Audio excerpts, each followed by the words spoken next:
2024년 4월 14일 화요일, 오늘 함께 묵상할 말씀은 창세기 25장 1절에서 18절, 죽어도 끝나지 않는 복입니다. 오늘 본문은 아브라함의 죽음을 다루고 있습니다. 지난 금요일 아내 사라의 죽음을 묵상하면서 큰 값을 지불하고 구입했던 그 가나안의 막벨라 굴에 아브라함도 함께 장례를 치르게 되죠. 하지만 헷갈리실 수 있는데, 이제 어제 본문에서 이삭이 결혼을 하였고 바로 아브라함이 죽었다, 이렇게 느끼실 수도 있겠는데요. 그것은 아니고요. 손자 에서와 야곱이 한 15살쯤 되었을 때 죽음을 맞이하게 된 것입니다. 그러면서 오늘 본문에서는요, 세 줄기의 후손이 등장하게 되죠. 이삭과 이스마엘, 그리고 후처인 그두라로부터 얻은 자녀들, 이렇게 세 줄기의 자녀들이 등장하게 됩니다.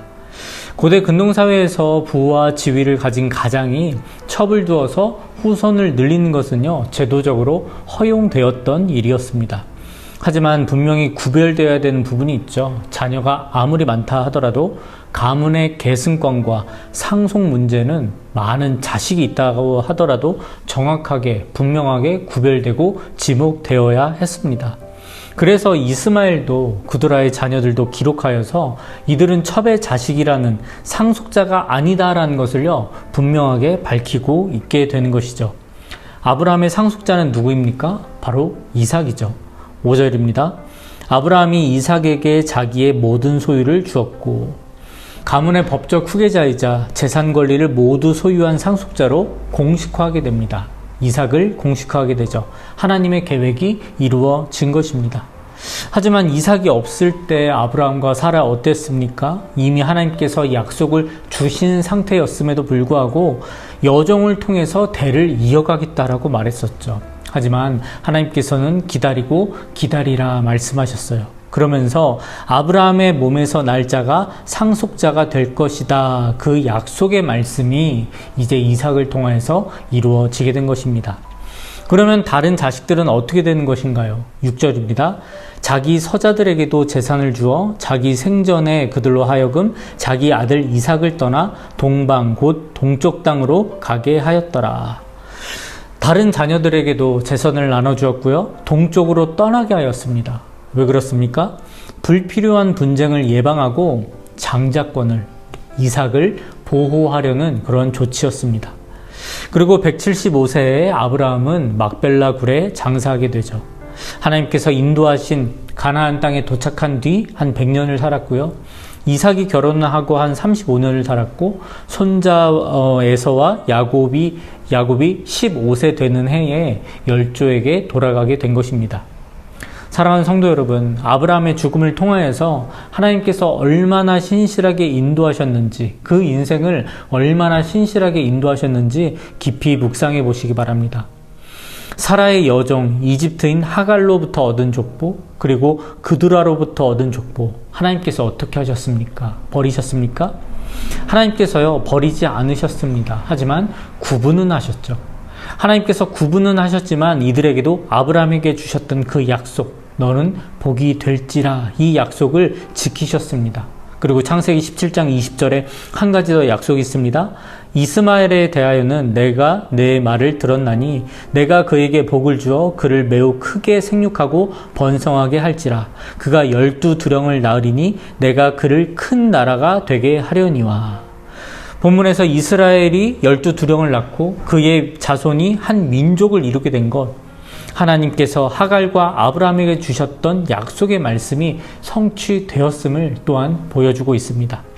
또 그두라의 자녀들은 어떤가요? 아들 6명 포함해서 3대까지 16명이 소개되고 있죠. 이 또한 하나님께서 주셨던 약속이었습니다. 창세기 16장 10절, 여호와의 사자가 또 그에게 이르되 내가 내 씨를 크게 번성하여 그 수가 많아 셀 수 없게 하리라. 자손의 번성의 축복이 그두라에게도 똑같이 임했음을 보여주며 하나님의 은혜를 드러내고 있는 것이죠. 역대상에도 이들의 족보가 바로 기록되어져 있고요. 그두라의 자손들은 아라비아 지역으로 흩어져서요, 유목업, 상업, 무역에 종사를 하게 됩니다.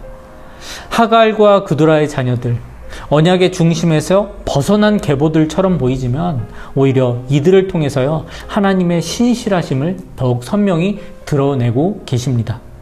물론 이들의 자녀들은요, 언약의 계승자는 아닙니다. 언약의 계승자는 이삭입니다. 하지만 하나님께서 아브라함과 하갈에게 주셨던 그 약속을 신실히 이루셨다는 것을, 언약은 이삭을 통해서 이뤄 가실 것이지만 하나님의 복은 이스마엘에게도 주셨다라는 것을, 오늘 본문은 선택과 배제의 이야기가 아니라 언약의 중심과 그 주변 모두를 붙드시는 하나님의 신실하심에 대하여서 말씀하고 있는 것입니다. 팀 켈러 목사님은요, 하나님이 중심을 세우시는 이유는 그 중심을 통해 주변까지 복을 받게 하시기 위함이다라고 말씀하셨고요.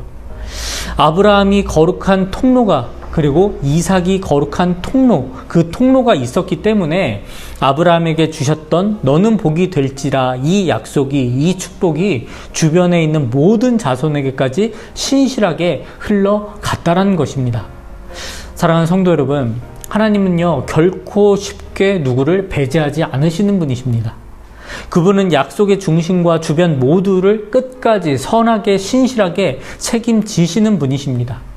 사랑하는 성도 여러분, 하나님을 신뢰하십니까? 그렇다면 그 약속을 더 붙들고 신뢰하시길 바랍니다. 하나님을 신뢰한 것만큼 내가 그 약속을 신뢰하고 있는가? 그것을 오늘 나에게 다시 한번 질문해 보시기 바랍니다. 하나님을 신뢰하신다면 그 약속 또한 신실하게 이루실 것임을 믿고 확신하시기 바랍니다. 아브라함의 하나님, 바로 이삭의 하나님이었고요.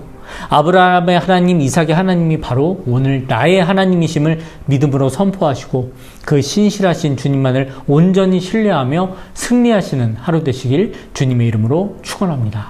기도하겠습니다.